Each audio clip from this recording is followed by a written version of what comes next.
All right, so right off the bat, let's make sure we know what we're talking about when we talk about social media. Because by social media, I don't just mean Facebook, Instagram, and like Twitter.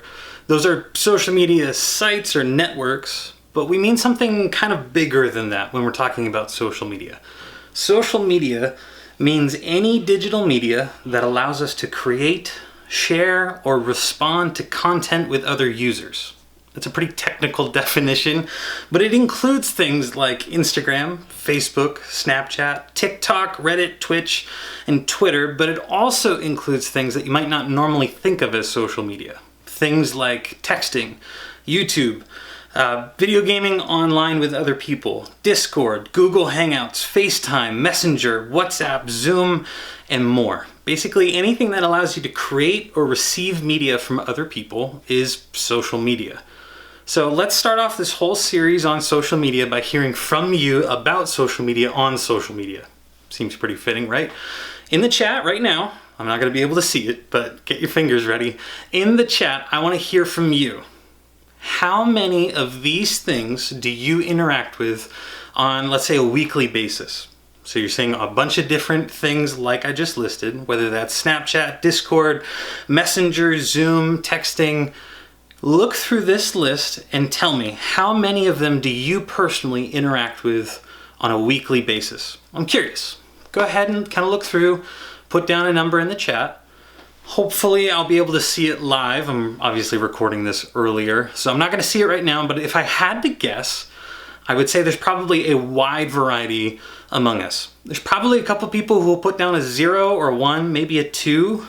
Some of you may be all the way up more towards like a 7 or an 8. So with that wide variety, there are a couple things about this series we need to nail down right away before we ever get into the lesson. There's 3 big things we need to get set in our minds at the beginning of this series. Number 1 is this. During this series, someone is going to feel worse or better than somebody else at some point. Pretty vague as far as prophecies go, but I know for a fact while we talk about phones and social media and the texting or FaceTiming and the messaging that we do, someone is going to feel left out at some point. Someone else is going to feel better about themselves because they have those things. Someone else may look down on someone for having an older phone. Someone else may look down on someone for using a certain social media app or site. There's a lot of danger here about comparing ourselves. This whole looking down on each other or thinking we're better off because of what we do or not do as far as social media, that needs to not happen. So be careful about comparing yourself throughout this series. Your identity and your worth is not based on your likes and your follows and your subscribers, and we can say that and mean it, but it's a whole lot harder to live it out. So I just want to give you a warning at the very beginning of this. Part of this came to mind because I was talking with a 10-year-old the other day, and even that 10-year-old was struggling with some personal worth issues because she knew that her friend had more subscribers on something than her. So let's be careful of that when we're talking about all of this. Number 2, the second thing you need to know is this series can help anyone. I'm looking at you seniors who have been on social media for a long time, who think you're big, bad adults already. You may be tempted to say, ugh, a series on social media from a youth pastor, gross. Be careful of that. The flip side is also true. There may be some like 7th graders who are thinking, I don't have a phone, I'm not allowed to have social media. This series isn't really for me either. And I want to tell you right off that perspective, both perspectives, are not good.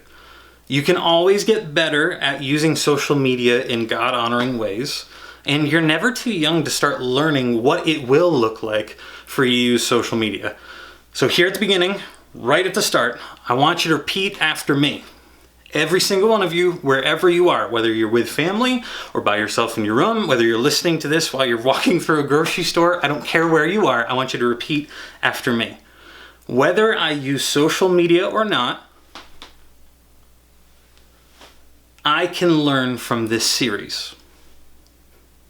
All right, so some of you just looked at me and didn't say anything. Now I'm feeling weird, so let's try it again. Whether I use social media or not, I can learn from this series. All right, that's good.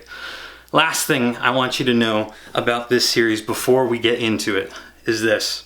This is not going to be a bash social media series, but it's also not going to be a worship social media series.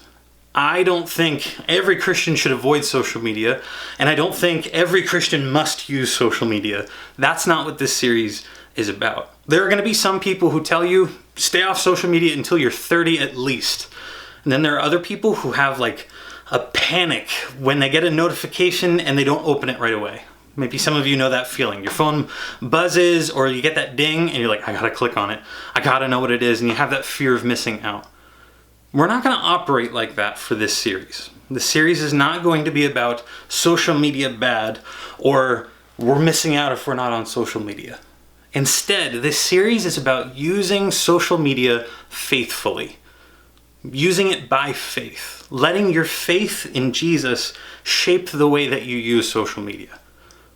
We want to help you avoid the bad. Yeah, we want you to be aware of the dangers that come with social media, but we also want you to understand what's possible through social media.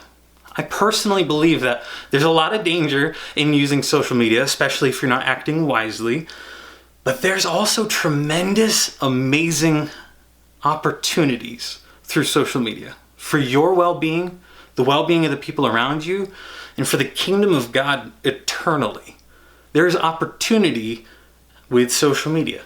So we need to know what it means to use social media faithfully, letting our faith shape the way that we use social media, whether you have it now or you might someday. So tonight, when we get into the lesson time in a little bit, what we're going to talk about is we're going to talk about the underlying principle behind this whole series. If this statement, and I'm going to tell you in a second, if this statement was not true, I would not spend time on this series. I wouldn't spend time on social media and talking to you guys on Wednesday about social media. Because it is true, I have spent more time on this series than I think I have for any other series ever. I have put so much time and effort and emotion into building this time for you and I and your leaders and your parents and your whole family to talk about social media because the following statement is true. And when you hear this statement, you may think it's a duh, but I honestly 100% truly believe that if all of us can grasp this statement, it would literally change the world. I thoroughly believe that. So the statement is something I'm going to tell you when we get back. We're going to take a quick time and go play a game, and then we'll get into the actual lesson portion later.